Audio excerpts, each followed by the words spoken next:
The movie begins in a world where melting polar ice has submerged all continents, forcing humans to adapt to life on water. They now live in floating communities called atolls, surviving on seafood and trade. Plants, dirt, and soil are more valuable than gold, and due to the lack of fresh water, people even use their urine for cultivation. Despite the endless ocean, many believe dry land still exists. Several groups have searched for it, hoping for a better life, but no one has found it yet. We are introduced to Mariner, a lone drifter living on a makeshift boat built from scrap. He is seen urinating into a small vessel, then purifying it into drinking water. On his boat, he grows a lime tree, a rare commodity in a world without land. He survives by fishing and scavenging reusable trash from the ocean. One afternoon, after diving, he spots another boat approaching. The man on board tells Mariner about an atoll where he got supplies and offers to trade. But when Mariner realizes the man wants nothing in return, he becomes suspicious. Soon, he discovers his limes have been stolen. Suddenly, a group of smokers arrives on jet skis, attacking them. Despite his boat being made of scrap, it is fast, allowing Mariner to escape, while the other man is captured. Mariner reaches the atoll, a floating city with high metal walls. At the gate, he declares he's there to trade. Once inside, he reveals a jar of genuine dirt, an extremely rare commodity. The people of the atoll offer him 124 chits in exchange. He then uses the chits to buy a tomato plant and other scraps from a woman. As he returns to his boat, a family approaches him, asking him to impregnate their daughter. When he refuses, they grow suspicious and alert the locals. The people capture Mariner and discover he is a mutant. He has gills behind his ears and webbed feet. Mariner tries to fight back, but they trap him in a fishing net. That night, Helen meets with Gregor, an elderly man, and asks when they can leave for dry land. Gregor explains that the directions to dry land are tattooed on a little girl named Enola, but he cannot decipher them. He suggests asking Mariner, who is locked in a cage. Gregor approaches Mariner, asking about his mutation, but Mariner ignores him. Only when Gregor shows Enola's tattoo does Mariner show interest. In exchange for information, Mariner demands to be freed, but Gregor is not allowed to open the cage.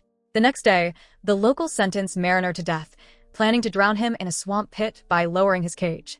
At the same time, an army of smokers, led by Deacon, attacks the atoll. They, too, are searching for dry land and want Enola, who holds it secret. The smokers surround the atoll and open fire with large machine guns, killing many residents. Soon, they breach the atoll's walls using jet skis and ramps. Inside, Gregor inflates a balloon but accidentally flies away, leaving Helen and Enola behind. Meanwhile, Mariner struggles to escape as his cage collapses, shrinking around him. Helen sees this and rushes to help. She offers to free him if he takes her and Enola with him. Mariner agrees. As they try to escape, the gate gets stuck. Mariner uses the ship's rigging to swing up, open the gate, and leap back to his boat. Helen and Enola jump aboard, and they speed away from the atoll. Meanwhile, a smoker fires a machine gun aimlessly, causing Deacon's boat to explode. However, Deacon dives into the sea just in time, surviving the blast. After the battle, the smokers continue searching for Enola, having confirmed she has the tattoo leading to dry land. They capture a local and demand answers, but after revealing what he knows, they kill him anyway. As they sail away, Helen asks Mariner if he truly knows the way to dry land. He says yes, but advises her to throw Enola overboard since they have limited food and water. Helen pleads with him, even offering herself in exchange for Enola's safety, but Mariner refuses. Later, Mariner catches Enola drawing on his boat, which angers him. In frustration, he throws her into the water. Helen panics, knowing Enola can't swim, so she dives in to save her. Mariner appears to abandon them, but returns moments later to pick them up. As soon as they get back on the boat, the smokers arrive in a plane and start shooting. While Mariner goes below deck to grab his weapon, Helen rushes to the large spear gun and fires it without his permission. As a result, the plane becomes tethered to the boat by a metal rope and starts circling them, tangling the boat in a web. Mariner rushes up to cut the rope, while the smokers try to do the same. Moments later, they manage to shoot the rope and fly away, while Mariner swings off and lands in the water. Furious at Helen for damaging his boat, he cuts off both her and Enola's hair as punishment. Meanwhile, Deacon guesses their location and sends his men to hunt down Enola. While sailing, they encounter a drifter who claims to have important papers and offers to trade them for Helen. Helen refuses, but Mariner agrees. The drifter takes Helen to his boat, while Mariner quickly examines the papers, only to realize they are useless. He rushes to the drifter's boat and cancels the deal. This enrages the drifter, who tries to stab Mariner. A fight breaks out, and Mariner kills the drifter. Later, Mariner demonstrates his fishing technique. He dives into the water as bait, luring a massive mutated fish. As it approaches, he kills it with his weapon and prepares a meal for everyone. Though he was cold and distant at first, Mariner now starts warming up to them, even talking to Enola. He lets her draw with colored pencils and teaches her how to swim. Helen watches as their bond grows stronger, clearly concerned. After some time, they reach a barter outpost and see men waving at them. Mariner grows suspicious and looks beneath the water, discovering smokers waiting in ambush. He immediately turns the boat around, but the smokers chase after them. Somehow, they manage to evade the attacks, and Mariner deploys extra sails like parachutes, helping them escape faster. Once they are safe, Mariner forces Helen to reveal the truth about Enola's tattoo. Helen finally admits that it's a map to dry land. Hearing this, Mariner claims dry land is just a myth, but Helen refuses to believe him. Mariner decides to show Helen the truth. He places her inside a large bubble and submerges her underwater. Since he can breathe through his gills, he takes her deep into the ocean, revealing the sunken remains of the old world. Helen is shocked to see everything completely submerged. Meanwhile, Enola waits on the boat when she notices something in the water and quickly hides. As Mariner and Helen resurface, they realize they've been captured by the smokers. Deacon demands to know Enola's whereabouts, but they stay silent. Frustrated, he fires into the air, pretending to kill them. Hearing this, Enola panics and reveals herself, but the smokers immediately capture her. Deacon orders his men to kill Mariner and Helen, but they escape by diving into the water. Underwater, Mariner helps Helen breathe using his gills until the smokers leave. When they resurface, they find their boat destroyed.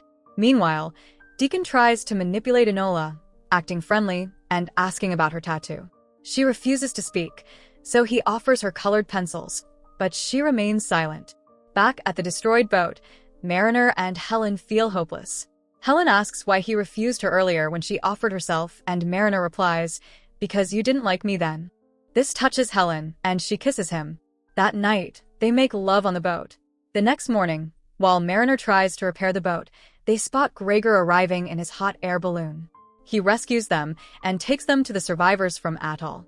That night, they discuss searching for dry land, but the survivors fear facing the smokers. Mariner decides to go alone to rescue Enola. He reaches the smokers' ship, sneaking in and silently eliminating enemies one by one. Meanwhile, Deacon gathers his men, lying to them that he has discovered the way to dry land. He orders them to start rowing, moving the massive ship forward. Mariner confronts Deacon and demands Enola's release. When Deacon refuses, Mariner threatens to drop a flame into the oil reserves, blowing up the entire ship. Deacon doesn't believe he'd do it, but Mariner lets the flame fall, causing a massive explosion. Deacon grabs Enola and flees onto a plane. Mariner fires a spear gun, attaching himself to the ship's fence and ziplines down. Then, he creates a metal barrier, forcing the plane to crash. Luckily, Enola is unharmed, and she embraces Mariner. However, the ship begins to sink, leaving no way to escape.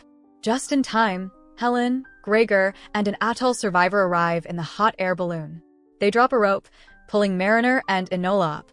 But Deacon grabs onto the rope and climbs up as well. Helen throws a heavy object at him, and Enola kicks him, making him fall into the ocean.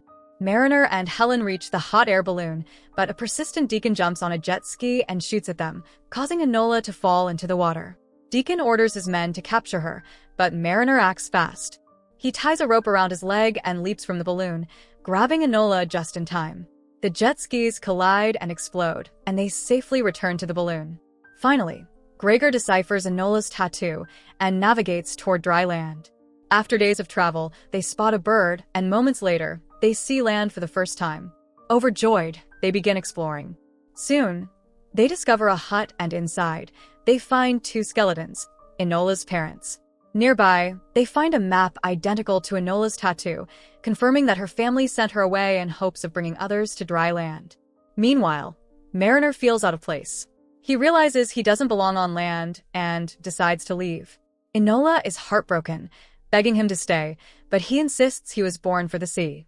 With a final farewell, he sails away as Helen and Enola watch from a cliff. With that, the movie ends. So that's it. Hope you enjoy the story. Subscribe and press the bell icon for more videos.